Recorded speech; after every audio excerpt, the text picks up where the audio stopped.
And now we're going to discuss building entrepreneurial skill. So education should be fun,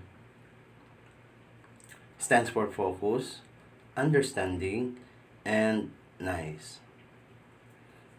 So our question is about what is entrepreneur? Okay. So an entrepreneur is a person who takes a considerable amount of risk, and also are people who choose to run their own business rather than work as an employee. Okay? An entrepreneur is someone who create business, to own and operate the business with an aim of earnings, returns, reward from the business. He is the most important person. So, what makes someone being an entrepreneur? There are two ways to become an entrepreneur.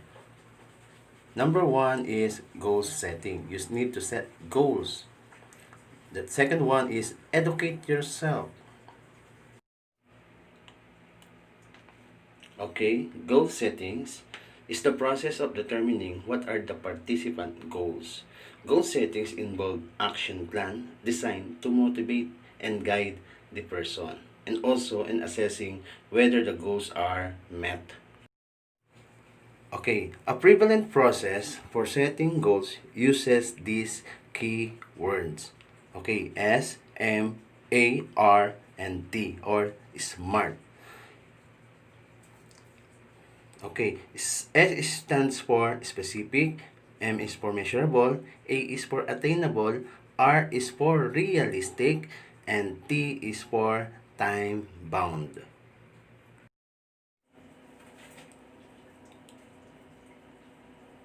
Okay, let's proceed. Specific. Okay, your goal should be clear and specific. Otherwise, you won't be able to focus your effort or feel truly motivated to achieve it. When drafting your goal, try to answer the 5W question. Number one is, what do I want to accomplish? Think of something you want to do, then work from it.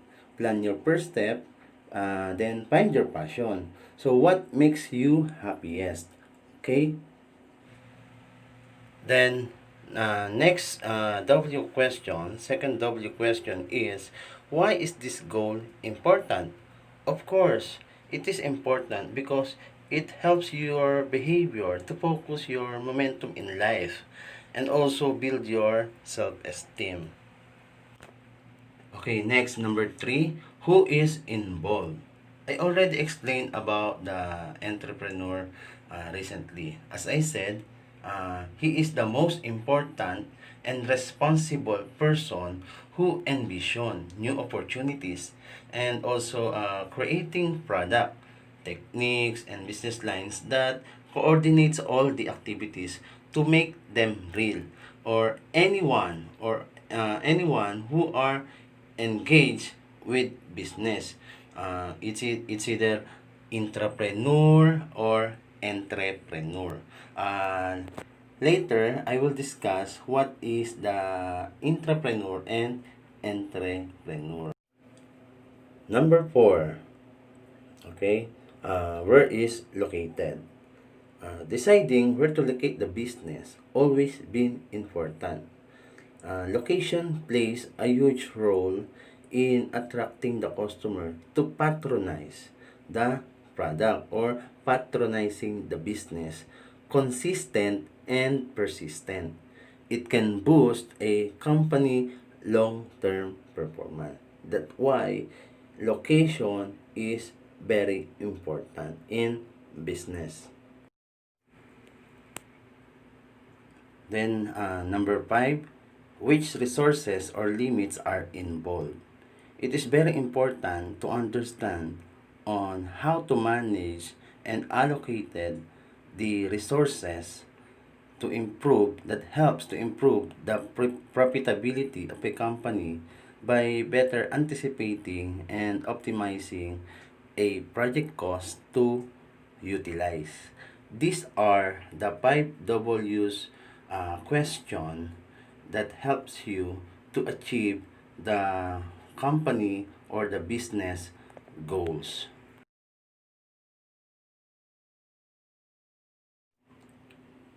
The next is measurable.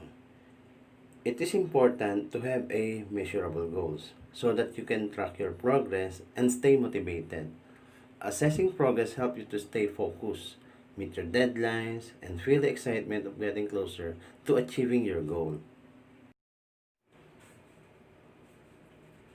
Okay, a measurable goal should address questions such as number one, how much? Example, how much do I need to spend with this venture? How much is the return if I invest this amount to this venture? Then the second one is how many? To determine the quantity. For example, how many personnel and staff when I go to this venture? And the last one is how will I know when it is accomplished? Is everyone will be benefited for this venture? So these are the sample question to measure your goal. Okay, next is achievable and attainable.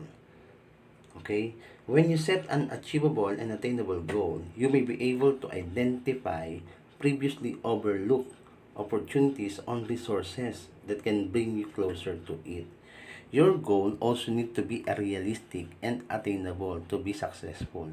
In other words, it should stretch your active abilities but still remain possible to achieve your goal. An achievable goal will usually answer questions such as number one is how can I accomplish the goal? Can it be done in a proposed timeline? And the number two is how realistic is the goal based on other constraints such as financial factors? It can achieve those outcomes with resource available. Okay, these are the sample question on how to achieve or attain your goal. Then next is relevant or realistic. This step is about ensuring that your goals matters to you and that is also aligned with other relevant goals. We all need support and assistance in achieving our goals, but it is important to retain control over them. Make sure that your plans drive everyone forward, but you still be responsible for achieving your own goal. A relevant and realistic goal can answer yes to this question.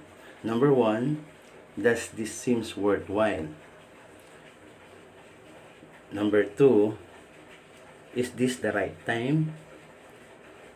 Number three, does this match our other efforts needs?